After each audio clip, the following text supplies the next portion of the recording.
If you've got bad teeth, here's adding a little insult to injury. Having bad teeth may predispose you to having a bad heart. A new study in the New England Journal of Medicine says bad teeth may be linked to heart disease, as bacteria can enter the bloodstream from the mouth and cause problems elsewhere.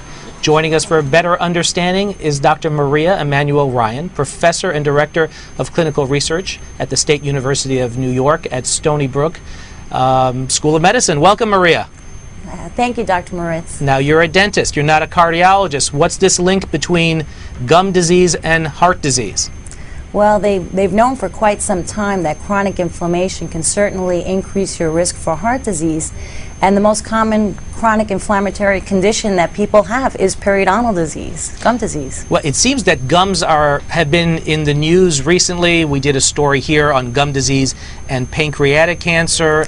I know about it as an obstetrician with gum disease and premature labor. Let's take the viewers through it slowly of how the gums can cause damage to other parts of your body. Well, what happens is, as you develop plaque around the teeth or have bacteria accumulate around the teeth, this will cause inflammation. And sometimes we see this as reddened and inflamed or swollen gums, gums that bleed when you brush or floss.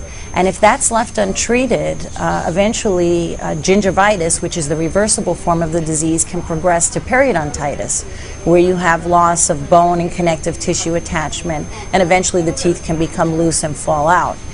So if you don't treat this disease, you can actually, as you mentioned earlier, have these bacteria enter into the bloodstream and cause inflammation in other areas of the body, including the blood vessels, and increasing the risk for heart disease by twofold and stroke by threefold if left untreated. Right, just fascinating. Let's go over this study a little bit. What they did was they found people with very severe gum disease, yes, and they did, I guess, a cleaning or a descaling. What they did find, which was interesting, was that when they first did it, actually things got worse. And then explain to me what happened afterwards. Yes, well, what happens is, as you initially do a very deep cleaning, which is a scaling and root planing, which was the intensive therapy in the study, you will find a spike in the levels of factors associated with inflammation, such as C-reactive protein. But shortly after that, the levels come down and actually can dip below what they originally were because of the therapy. And so what that means to us is that even if you brush and floss or eat things that can cause bleeding of the gums, that you will have this chronic inflammation and the spiking of the levels of these inflammatory markers in the bloodstream. So it's very important to get it treated, because the study did demonstrate that after intensive therapy with the scaling and root planing and the use of a locally applied antibiotic, which they put in the pocket, a minocycline antibiotic known as Arestin, they were able to bring the levels down below what was seen originally, and actually improved on endothelial function. And these are the cells that line the blood vessels. Well, let's give some concrete advice to people out there. First of all, I want to go through what is the recommendations, because I don't know them, for gum cleaning or checking if you don't have a history of disease, and let's go through it if somebody's been diagnosed with heart disease. Well, certainly the American Dental Association and the American Academy of Periodontology recommends that people brush twice a day, and I mean thoroughly brush their teeth twice a day, and floss at least once a day. So that is the recommendation for people to maintain good oral health. But unfortunately, many people don't even recognize that they have periodontal disease, because many of the signs and symptoms are often not seen in patients, particularly in smokers who are at the greatest risk. They may not see the bleeding of the gums that are seen with patients who are non-smokers.